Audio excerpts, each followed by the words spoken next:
Hi there, and today we're going to learn about how to make arrows in Squarespace.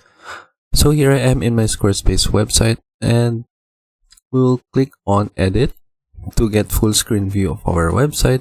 Then you can find an area here where you want to add the arrow, and I will also say that there isn't really a direct way to create an arrow in Squarespace, but what we can do is we can have a workaround for it. So I will show it right here.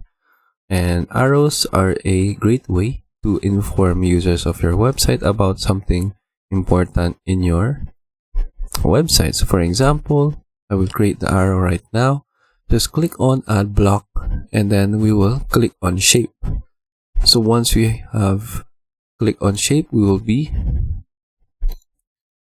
having this shape right here that is a rectangle. You can change its specific size, and then we can click on edit to change its color. For example, I'll make it yellow, and then from here we will add another shape. So this is the workaround that we will do in order to create an arrow.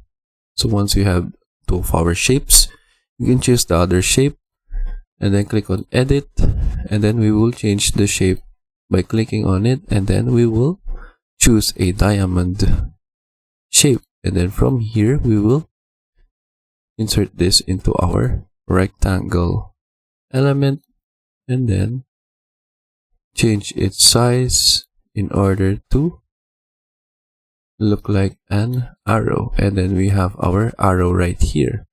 So if you want to add another one, we can just duplicate this. So we have another diamond shape, and then duplicate this one so that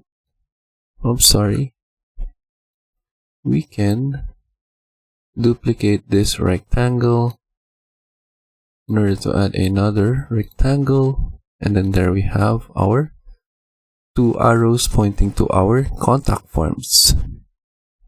And that is it. This is the workaround in order to create an arrow in Squarespace, and I hope you learn how to do it, and thank you for watching.